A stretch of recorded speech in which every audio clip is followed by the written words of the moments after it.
So we are bold and confident to come into the presence of the Lord.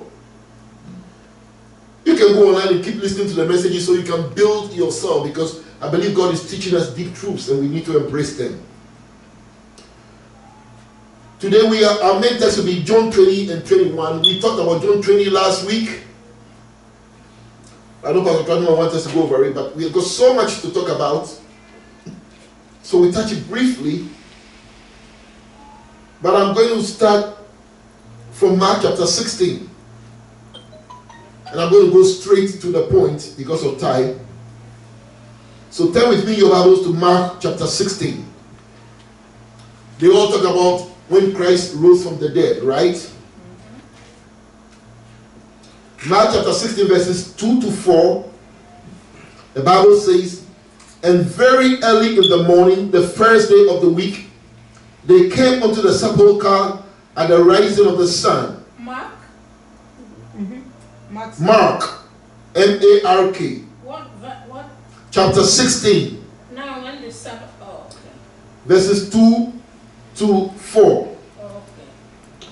And very early in the morning, the first day of the week, they came unto the sepulchre at the rising of the sun. And they said among themselves, who shall roll us away the stone from the door of the sepulchre? And when they looked, they saw that the stone was already rolled away, for it was very great. So this is a great obstacle that man puts in the way of God to prevent God's word from manifesting. So before I go, the first proclamation I want to make to you, no matter your age or your gender, that no matter what obstacle man places in your way, thinking that it's going to hinder you from experiencing what God has said, cannot prevent you from experiencing it. Amen. Can I hear an amen? Amen. They put a great stone, they sealed it. And no effort of man can hinder or prevent the word of God from being fulfilled in your life. Amen. The only one who can stop God is you. That is when you stop trying and you stop moving. As long as you are moving, as long as you are trying, as long as you are moving forward, you will succeed. Amen. Amen. So the first statement I want to hear, who shall roll away the stone? You will never know what God can do with you, through you, in you, and by you, until you take a step of faith. They went to the place, and they knew that the chance of seeing Jesus and embalming him was not possible, because they knew that the stone was there. So they said, who shall roll away the stone? And nobody can roll away the stone. It was under God. So although they went, they knew that the stone would be difficult to roll away. But God honored their step of faith. Are you understanding what I'm trying to say? By the time they got there, the stone was already rolled away. So there are many of us, God is asking us to do things. If you're preparing for ministry, or you're doing business, or whatever God is asking you to do, whatever you want to be for God, there are steps that you need to take to fulfill them. But most of the time we look at the obstacles and refuse to take steps. They could have stayed home because they know there was a stone. They knew the soldiers were on guard. But yet, their love and their devotion for God did not allow them to stay at home. So I want to encourage you, no matter what you're going through, what you're facing, how great or how small your calling, or your business venture, your business idea, or the ministry that God has placed upon your life, I want you to know that as you take steps of faith, God will honor his name. Amen. I don't know whether all of you or anybody has seen that thing. Is it on WhatsApp or YouTube or whatever? Somebody was standing on a hill. There was a deep valley between, and he was supposed to go to the other hill. There was no bridge. And they written faith. Faith was the only bridge that he can use to cross from the mountain where he was to the next mountain. If he took a step, he was going to go into the valley. Anybody seen that thing before? So what happened? As soon as he took his step, or was about to step, what happened? A pavement came. The next step, a pavement came. So before you realize, any step he was taking was a pavement. I think it was one of those Greek films where when they took a step, a pavement came. So before they realized, they crossed the great valley, the great gulf, just by taking steps of faith. I want to charge you and encourage you. The stone has been rolled away. Take your step of faith. And you never know that the stone has been rolled away until you take a step of faith. Because God can do it. Hello? I said God can do it. Anything he said in his word concerning you, concerning me, God can do it. Amen. Hallelujah. Amen. We were created by the word, We live by word. They say, in him we live, we move, and have our being. Who is him? Who is him? In him we live, we move, and have our being. Who is him? Christ. And who is Christ? The word. So they say, in him we live, that we live in the word, we move in the word, and we do everything by the word. Hallelujah. Amen. So as we take steps of faith, God will honor his name. We took a step of faith by being here, believing God that God will take care of the bills. He's doing that. Amen. When it comes to go to the next level, he will provide. Yes. And the next level, he will provide. But if we sit home and refuse to take any step, and we decide to enjoy the comfort of our homes, we will not see God. Many people are enjoying the comfort of their homes and they are not seeing God. Saul never knew what he was going to become until his comfort zone was disturbed. You will never know what God can do with you, through you, in you, and by you until you take a step of faith.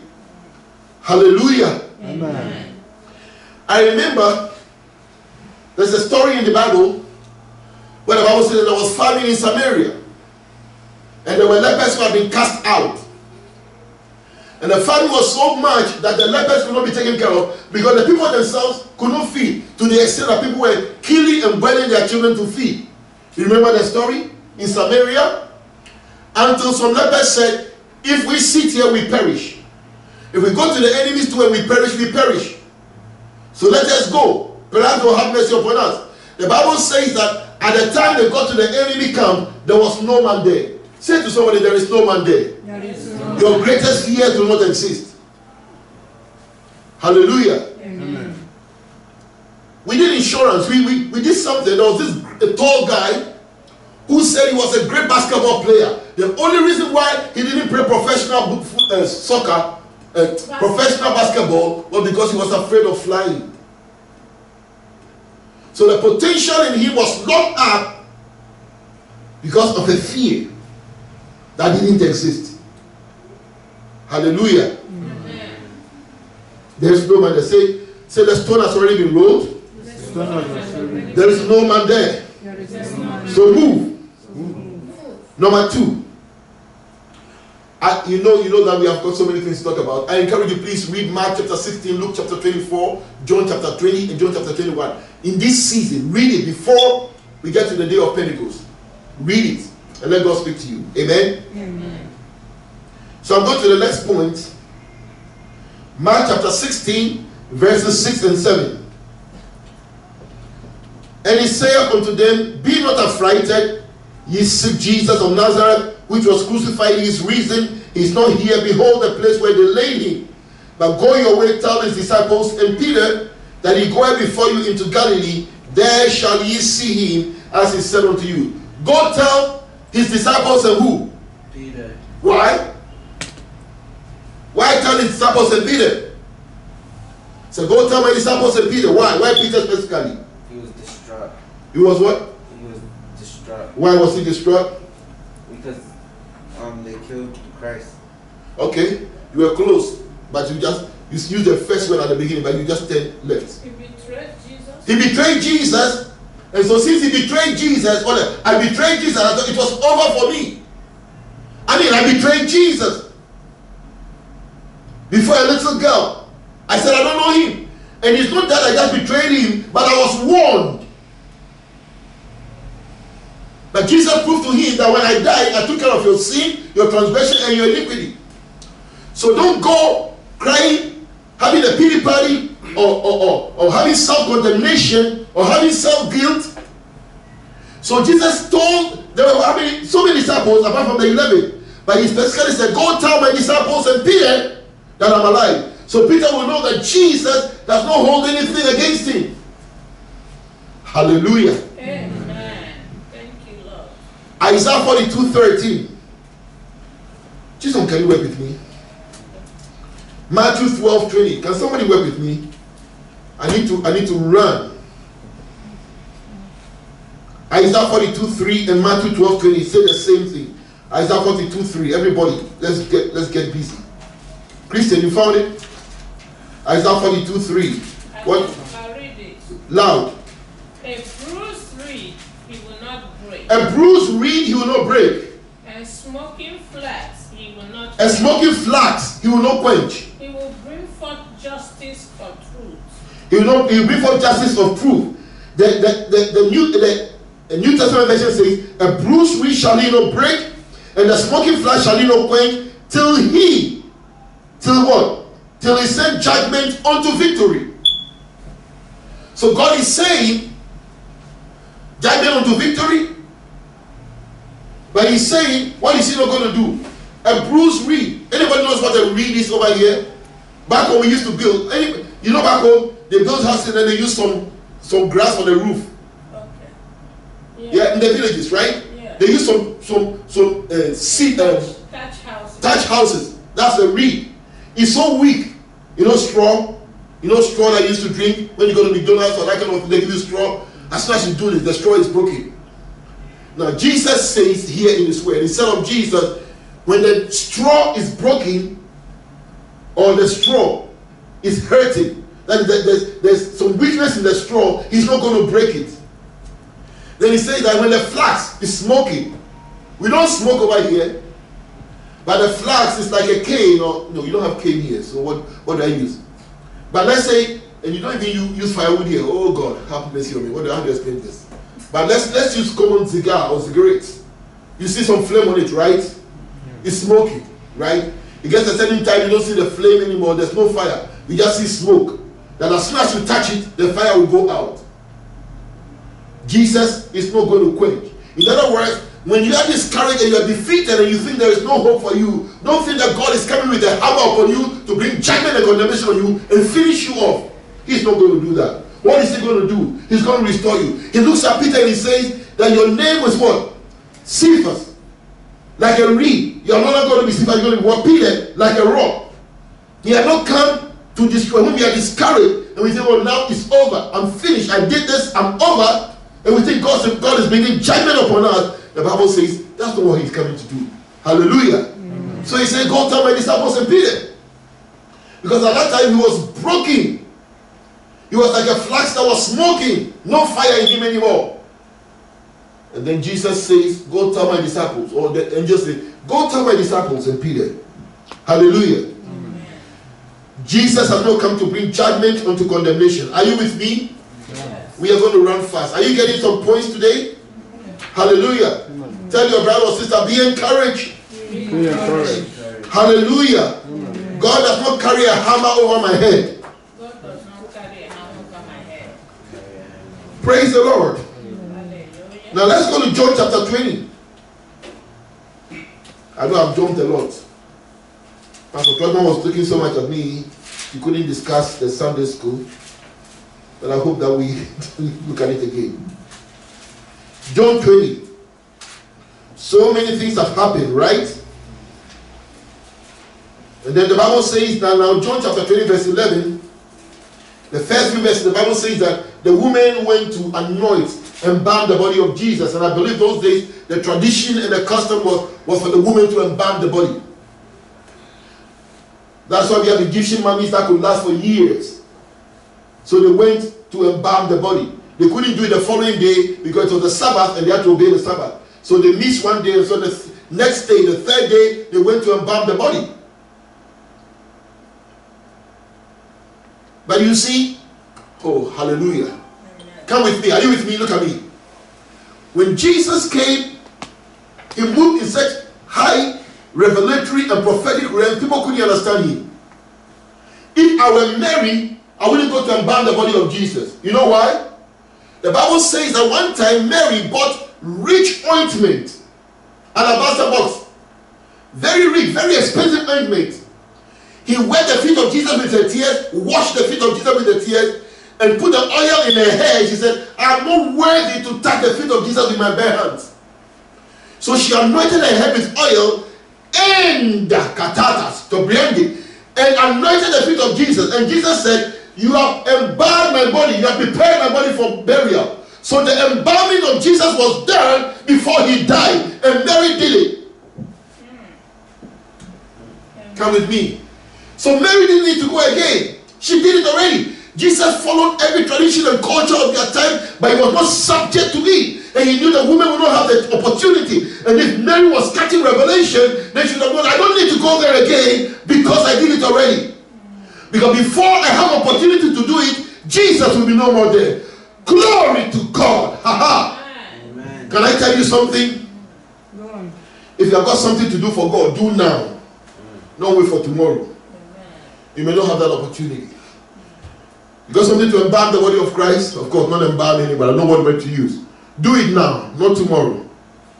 Some of us wait for too much tomorrow. When I grow up, when I finish school, when I get a better job, when I'm less busy, when I'm free time, when I'm healthier, when I'm stronger. You have so many excuses to give. Jesus says, Mary, when you did this, you already embalmed my body. You will not have the opportunity to do it again. Because the time you come to do it, I will not be in the dead. So this that you have done, you have embalmed my body. Hallelujah. Amen. Glory to God. So while they went, and the Bible says that when they got there, he was not there. Some of them left, but the Bible says, but Mary stood without at the sepulchre weeping. And as she wept, she stooped down and looked into the sepulchre, and seeth two angels in white sitting, the one at the head and the other at the feet, where the body of Jesus had lain. And they say unto her, Woman, why weepest thou? She saith unto them, Because they have taken away my Lord, and I know not where they have laid him. And when she had just said, she turned herself back and saw Jesus standing, and knew not that it was Jesus. We already did that in Sunday school, right? Number one, your devotion to God depends on your appreciation of what he has done for you. Jesus cast out 7 demons out of Mary. So whereas the other disciples could just come and go, Mary was not like that because she had a deep appreciation of what Jesus has done. You look at people's attitude towards God and it shows what appreciation we have for what God has done for us. See somebody who was into drugs, drug addict, cocaine dealer, a murderer, killing people, gives his life to Christ. His association and his dealing with God is different. See somebody who grew up in the church. Everything is so normal. If I like, I will go to church. If I don't like, I will stay at home. If I like, I will pray. If I don't like, I won't pray. But somebody was going high on drugs and knowing what alcohol has done, how emaciated alcohol did to his body. When he's sick and he looks at himself in the mirror and he can see a glorious person, his devotion to the Lord is different. So Mary had a deep devotion and appreciation for what God did. So I said, your devotion to God depends on your appreciation of what he has done for you. But it's because we lack proper understanding of what it meant for the Lord to go to the cross. When we were in high school, there was this song this man of God taught us to sing. Oh, make me understand it. Help me to take it in. What it meant to thee, the Holy One, to die, to die on the cross for me. Make me understand it. There's a worship song we sing, right? I may not know. I may not understand what you did on the cross. Hallelujah. Amen. But if you know and understand what he went through for my salvation, you'll be devoted to him. Can we go on? Amen. So now, Pastor Totman asked me a question this morning.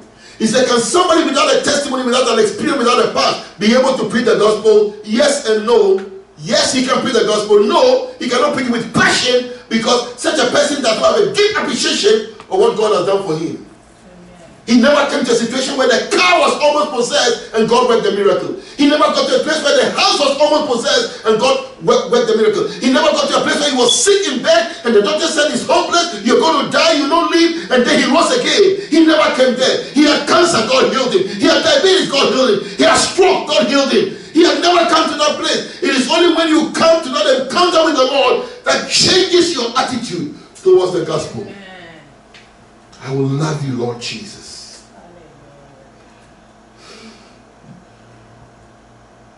Number 2, Mary saw the angels and Mary saw Jesus. And you know the funny thing or the strange thing?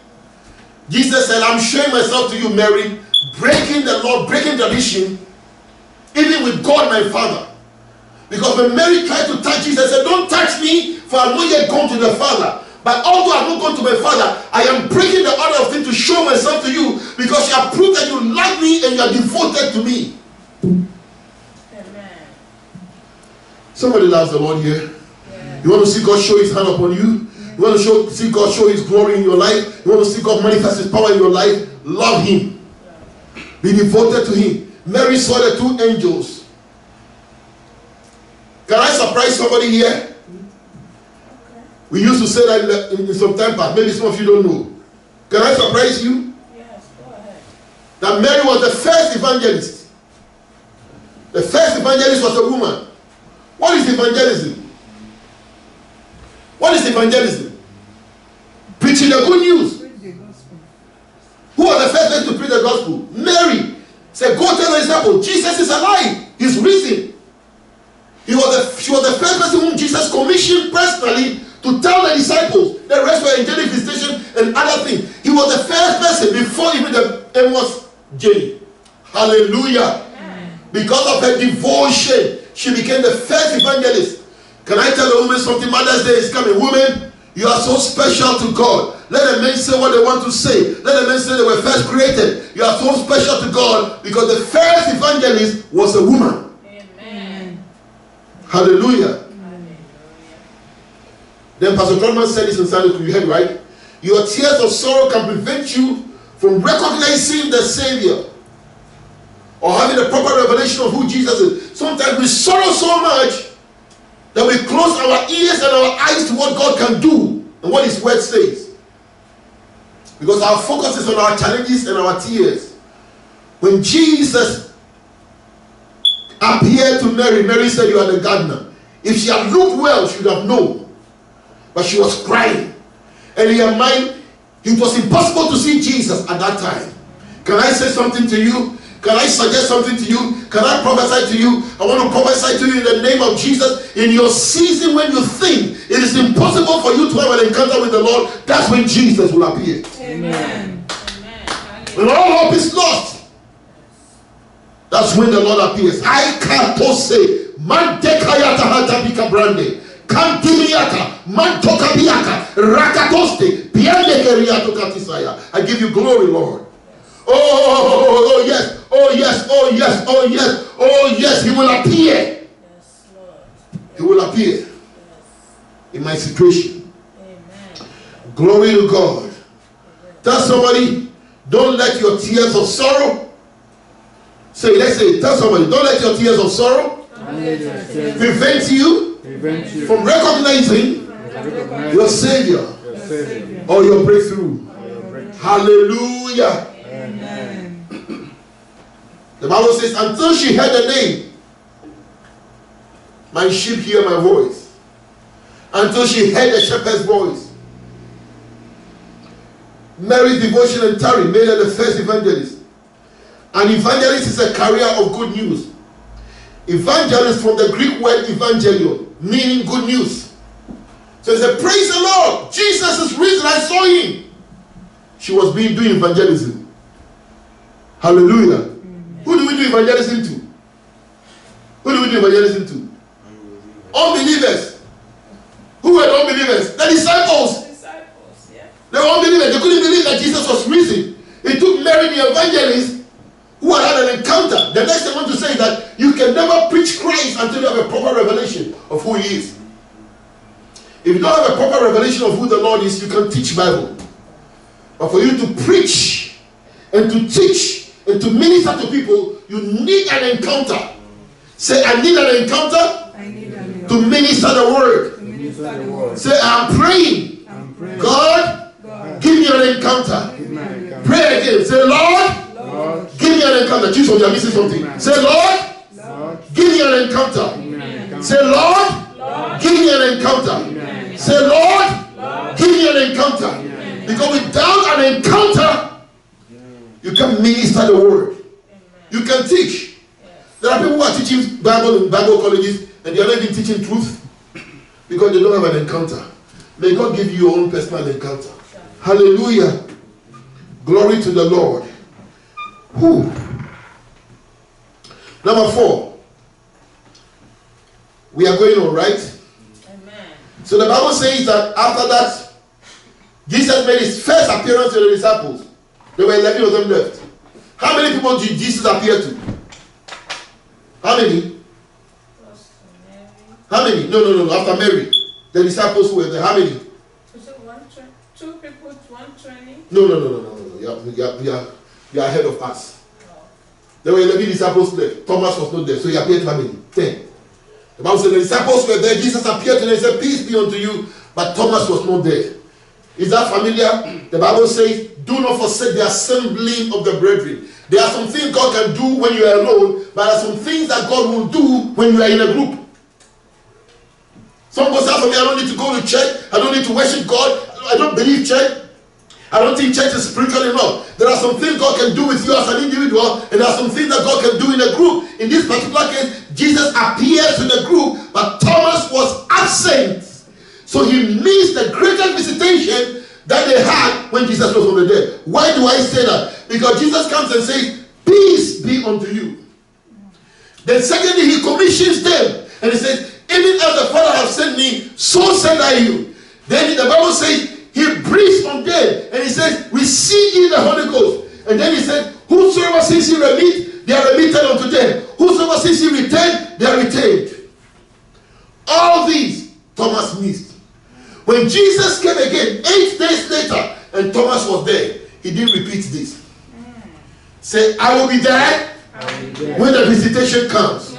Say, "I will be there when the visitation comes." Say, "Lord, help me to be where you want me to be when the visitation comes." Don't play with what I'm saying today, or the Lord is telling us today. Don't play with it. Hallelujah. Oh, I said hallelujah. Glory to God. Do not forsake the assembling of the brethren. He missed the visitation, he missed the commission, and then he missed the impartation.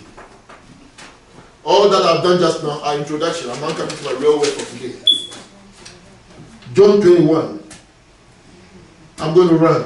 Hallelujah. Amen. I'm not coming to my main message. John 21. Glory to God. Amen. Say, somebody say, "Speak, Lord." Speak, Lord. Say, "Lord, speak to me." Lord, speak to me. Okay, so I commissioned Chisom to help me, but he's busy now.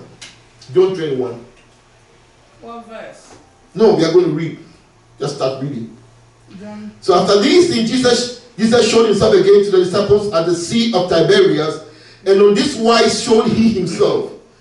There were together Simon Peter, and Thomas called Didymus, and Nathanael of Cana in Galilee, and the sons of Zebedee, and 2 other of his disciples.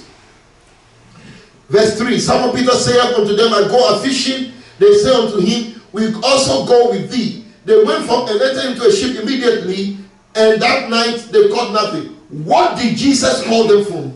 Inamdi. From fishing. What did Jesus call them from? From being fishers of men, from being fishermen. It's on the boat. Oh, Latos. What did Jesus call them from? From being fishers of From being, not fishermen, from being fishermen. Jesus called them from being fishermen. And he changed their profession there, and then he said, "Come." He said, "Well, I'll make you what? Fishers of men, not fishermen. You are fishermen, but I'm changing what you do from being fishermen to what? Fishers of men." You remember? That's what Jesus told them. Less than 40 days after the death and the resurrection of Christ, Peter had gone back to fishing. He'd gone back to what God called him from. And many of us, when we are faced with challenges, we go back. Ministry is too tough. If I can drive some Uber, or if I can just do some business, or I can practice some law, or I can do something as a side issue, because ministry is challenging. Life is tough. So sometimes God has called us out of something, we go back to it. For the young woman whose boyfriend was taking care of her, when things go back, she goes back to the boyfriend. Say, "Come out, and I'll make you fishers of men." Even though Jesus had appeared to them, that I'm alive. Within a few days that they didn't see him, Peter says, "I go fishing," and all the disciples who were there at that time said, "We are going with you. Come with me." Tabayo. You got it now? Somebody read very fast. But what did he say? No, go back, verse 3. What did he say? Read with me. No, here, this one. And that night, And that night, they caught so much fish. No. they caught nothing. They caught nothing. Why? They have moved out of God's original intent and plan and purpose for their lives, and they were doing something else. If God has called us as a prayer ministry, if God has called us as a prophetic ministry, if God has called us as whatever He has called us to, let us stay in our original calling. Because the moment we move away from our original calling and purpose, we will catch nothing.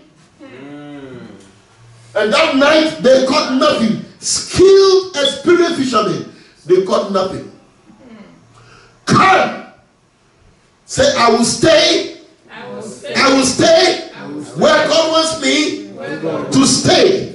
In Jesus' name. Say, I will stay in the center of God's plan for my life. Amen. I'm not going back. I'm not going back. I got my mind made up. And I won't turn back. Because I want to see Jesus someday. Because I want to fulfill my ministry in this life. Because darkness comes when no man can work.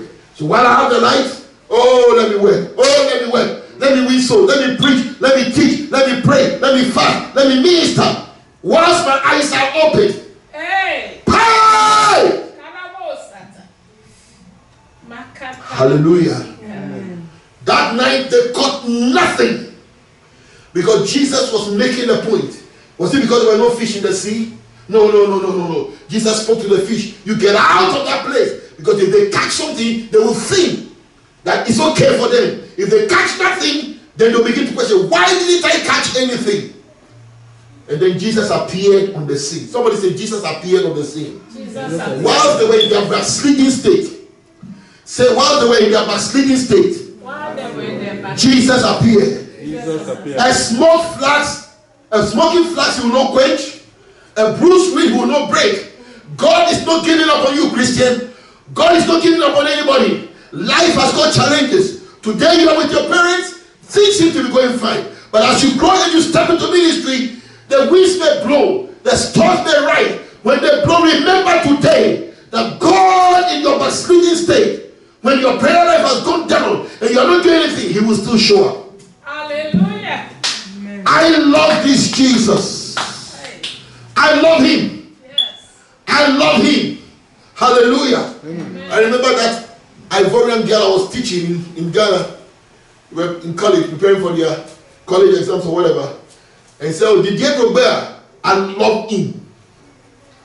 I love him. You know, like you can pronounce H. Say, I love him. I love this Jesus. I love him. Oh, I love him. Hallelujah. God of mercy. God of grace. His mercies are new every morning. Amen. Great is His faithfulness. It means that when He says, He stands by it.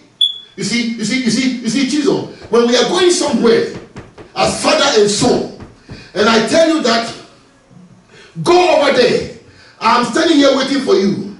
If you come there and I'm not there, I'm not a faithful man. But if you go there and 10 years later you still come and I'm on the spot waiting for you, you say, hey, this guy, when he says he's a man of his word, great is his faithfulness. Great, I can rely upon him. The Bible says, great is his faithfulness. When he says his mercies are new every morning, it is true. Amen. Hallelujah. Amen. Are you being blessed? Yes. Yes. Yes. What a week is. Are you being blessed? Yes. Amen. We are. That night they caught nothing. Verse 4. But when the morning was now come, Jesus stood on the shore. But the disciples knew not that it was Jesus. Why? Because in their backsliding state, their eyes were blinded to who Jesus is. Because He has risen and He had appeared to them. They should be able to recognize Him now. But they were in the backsliding state doing something contrary out of the plan of God for their lives. So when Jesus appeared, they couldn't recognize Him.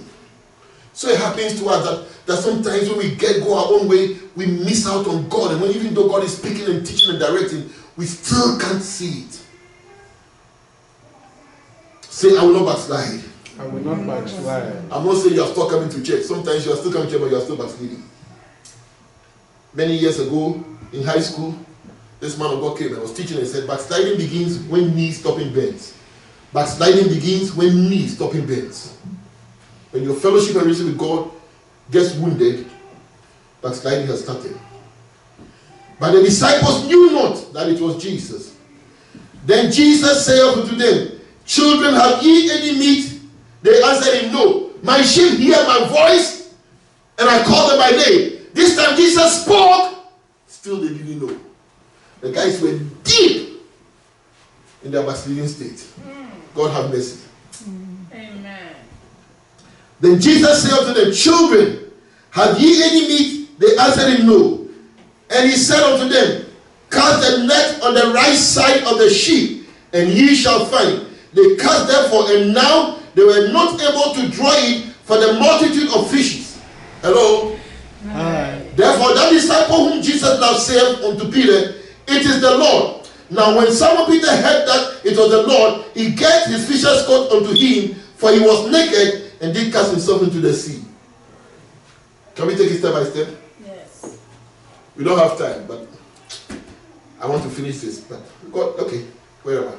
Come with me. We can finish next week. No jokes. No games. Come with me. Come with me. Come with me. Come with me. Look at this. Look at this. The Bible says, now Jesus says, cast your net.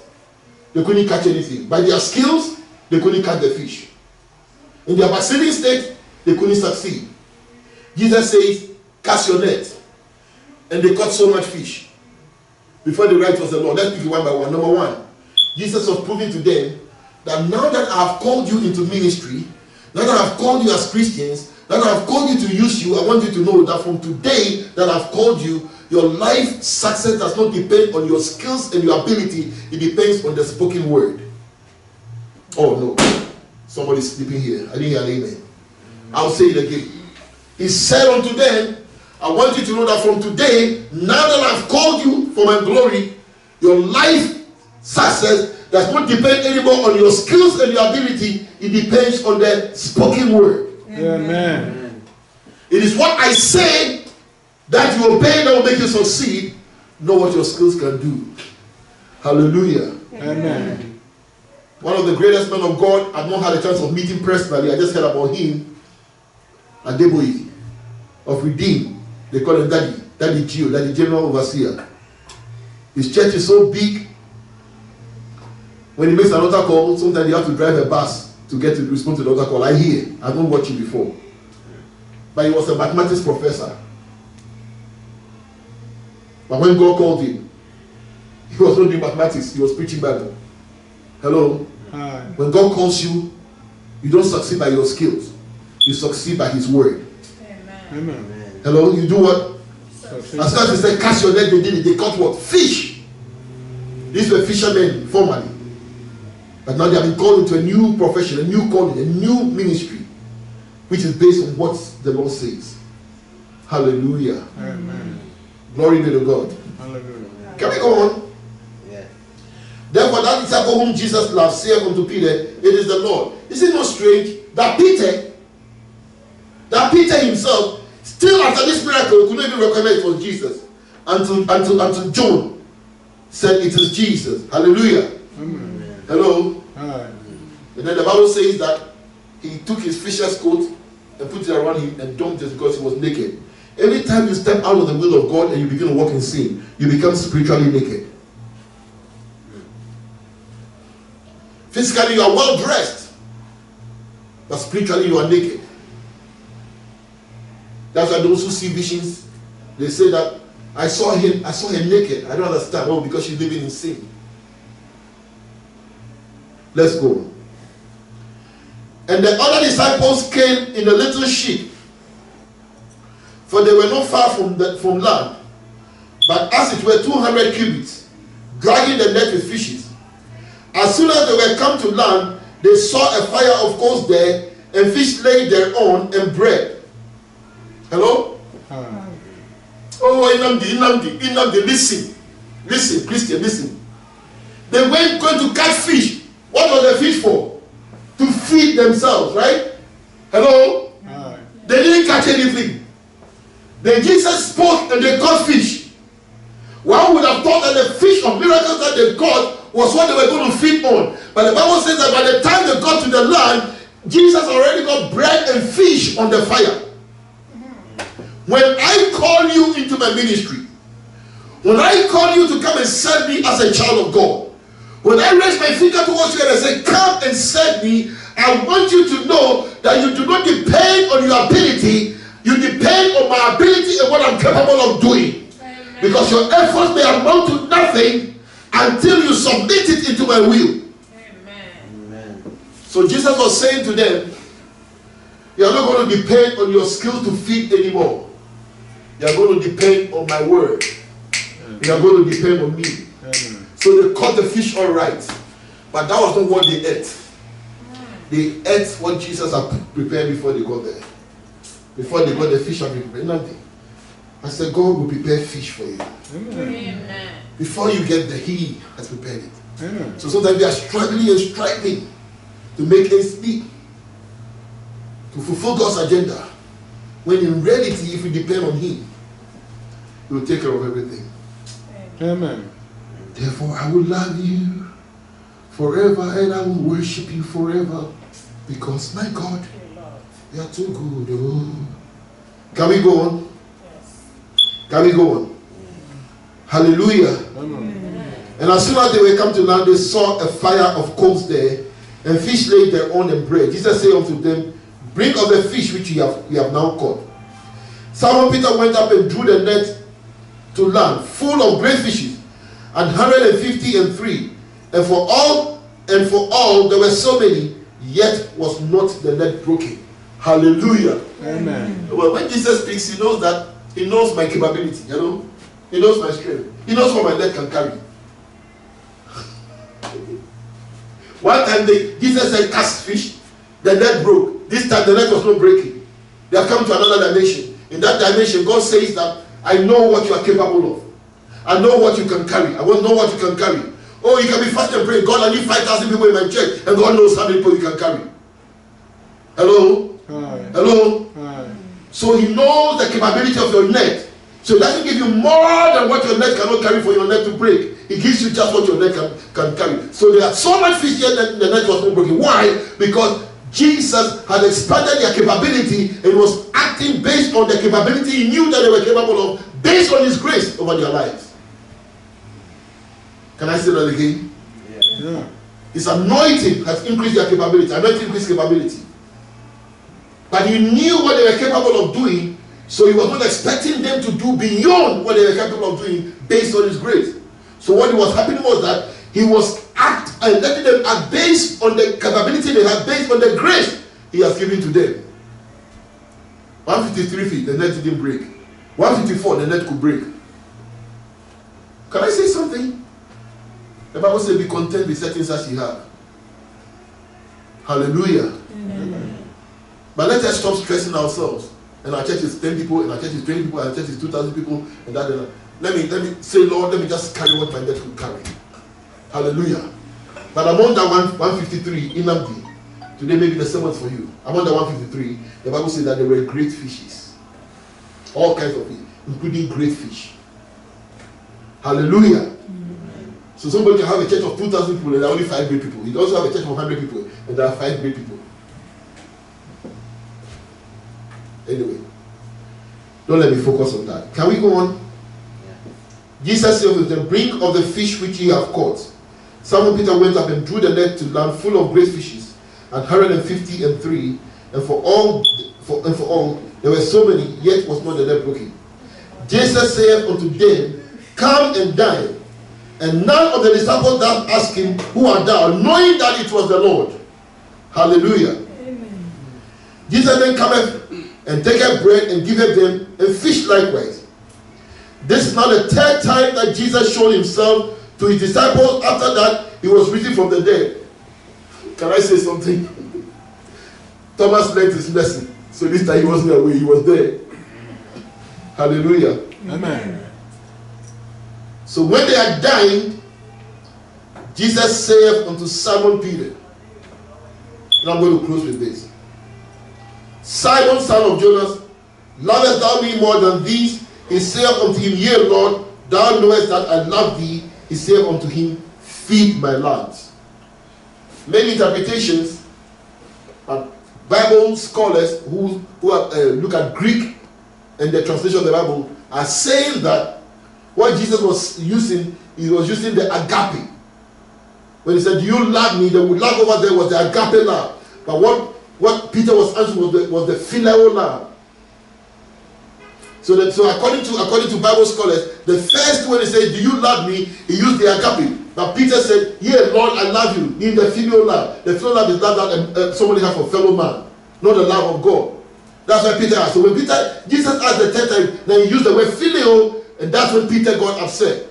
Because he felt he had been belittled. That's people's interpretation. However, I'm not going to go into that. I just said it for purpose of knowledge. All I want to say is that the Bible is saying that the test of your love, the strength of your love, the quality of your love is service unto God.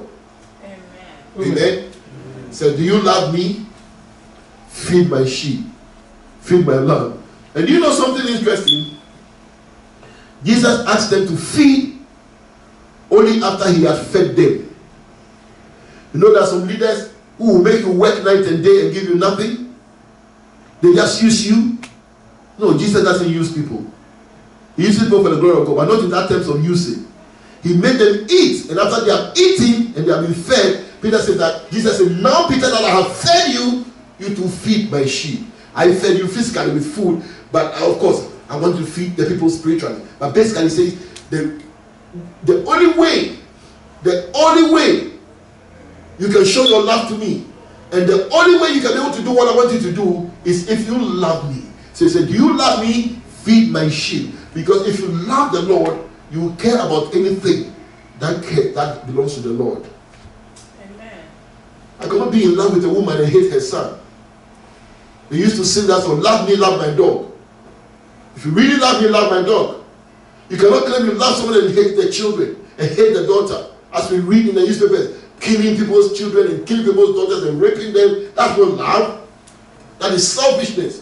Jesus says, "If you love me, feed my sheep." I want to end there with you today. Let me congratulate myself that I did well. I stayed within time. Less than an hour.